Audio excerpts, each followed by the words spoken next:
இன்று சித்துப்பாத்தி புதைகுழி வழக்கானது 17ஆம் நாள் அகழ்பணி 2ஆம் கட்டத்தில் நடைபெற்று கொண்டிருக்கிறது.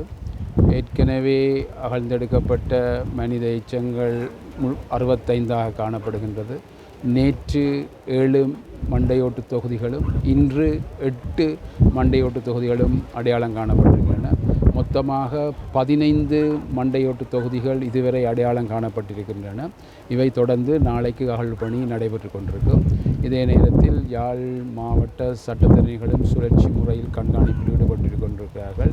ஏலவே குறிப்பிட்டது போல பங்கு பெற்றினர்களும் அகழ்வு பணியில் ஈடுபட்டு கொண்டு இந்த அகழ்வு பணி நடைபெற்று கொண்டிருக்கின்றது. நாளை அகழ்வு பணி தொடர்ந்து நடைபெறும். சிறுவர்களுடைய சந்தேகிக்கப்படும் 80 தொகுதிகள் அடையாளம் காணப்பட்டிருக்கு. இன்றைக்கு சிறுவர்கள் என்று சொல்லப்படுகின்ற எங்களுக்கு கண்ணுக்கு தெரியக்கூடிய ஒரு 6-7 எலும்பு தொகுதிகள் அடையாளம் காணப்பட்டிருக்கின்றன. யாழ்ப்பாண பல்கலைக்கழக தொல்லியல் துறை பிரிவினர் இந்த அகழ்வு பணியில் ஈடுபட்டு கொண்டிருக்கின்றார்கள்.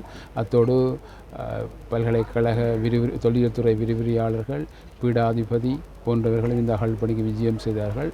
அத்துடன் யாழ் பல்கலைக்கழக மருத்துவ பீட மாணவர்களும் இந்த அகழ்வு பணியில் ஈடுபட்டார்கள்.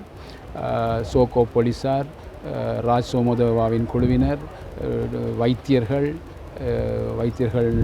4 பேர் இந்த அகழ்வு பணியில் ஈடுபட்டுக்கிறோம். மொத்தமாக இந்த குழு தொடர்ந்து இந்த அகழ்வு பணியில் ஈடுபட்டு கொண்டிருக்கின்றது. இன்றைய தினம் 80 தொகுதிகளால் அகழ்ந்தெடுக்கப்பட்டதா? இல்லை, இன்றைய தினம் அகழ்ந்தெடுக்கப்படவில்லை. ஏதாவது தடைய பொருட்கள் தடைய பொருட்கள் மீட்கப்படையில் எங்களோட கண்ணுக்கு அவ்வாறான தெரியுது. நீங்களும் வீடியோவில் பார்த்துருப்பீங்க. அவ்வாறு தெரியுது. நாங்கள் அகழ்ந்தெடுத்த அப்புறம் நாளைக்கு என்னென்று பார்க்கலாம். நன்றி.